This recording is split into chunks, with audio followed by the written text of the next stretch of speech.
Media Irak UTV melaporkan bahwa JFA memiliki rencana untuk keluar dari Konfederasi Sepak Bola Asia. Keputusan ini diambil karena adanya ketidakpuasan terhadap kebijakan yang diterapkan oleh konfederasi tersebut. Jepang dilaporkan tengah mempertimbangkan untuk membentuk sebuah konfederasi Asia Timur yang baru yang akan melibatkan Korea Selatan, Korea Utara, dan Tiongkok.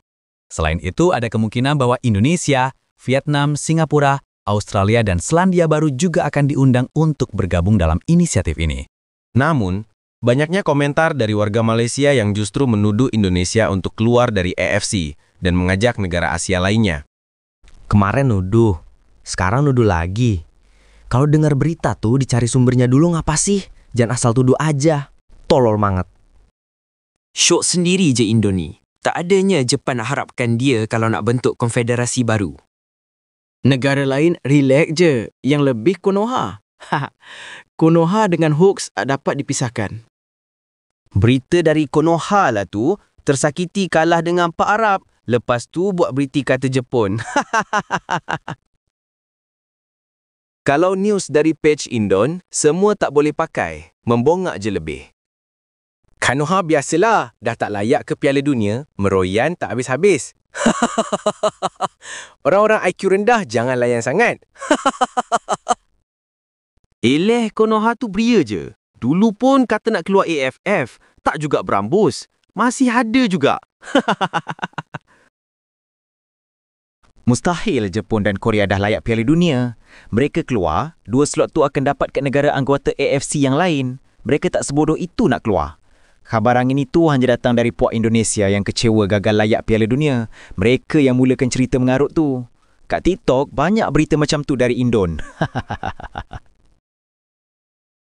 Indo buat khabar angin. Biasalah tu Indo kan. Kalau Malaysia join, dah tentu ACLE JDT tak dapat slot. Tak payah mengarut.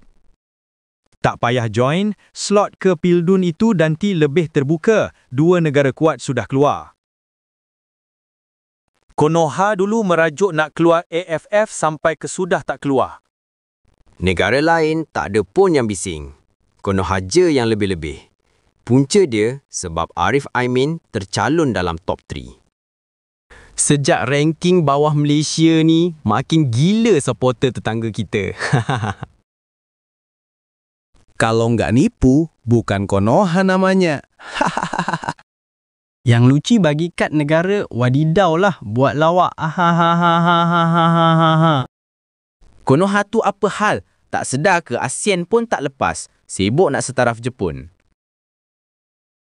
Nak keluar dari AFC, tapi tubuhkan Federasi Asia Timur. Lepas tu nak gabung bawah AFC juga ke? Atau pindah gabung bawah UEFA macam si Rewel buat? Taktik mudah, nak minta slot Piala Dunia dan tak payah main sampai ronde 4. Tubuhkan federasi baru.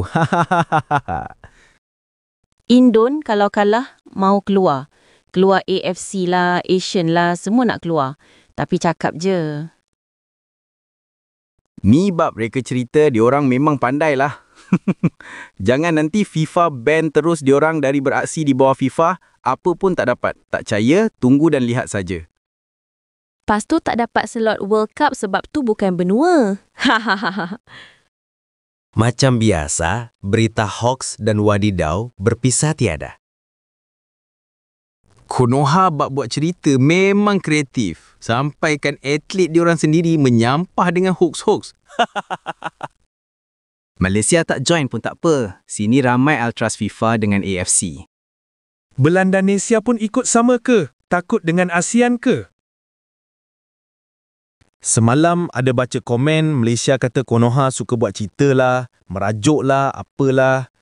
Tapi fikir logik, AFC memang berat ke negara Arab. Tak kena kat Malaysia tak apalah boleh cerita sebab office AFC pun kat Malaysia kan. Tapi bab bola, bila dah tak adil ni kita nak usaha macam mana sekalipun susah nak go. Kalau kalah lagi perit. Tapi jujur, untuk side Konoha, memang tak adil pun tak main dekat stadium berkecuali. Kalau kita dekat position dia pun, aku tak setuju. Bagus juga. Asia ni luas. Sedangkan benua Amerika pun buat 2. CONCACAF dengan CONMEBOL.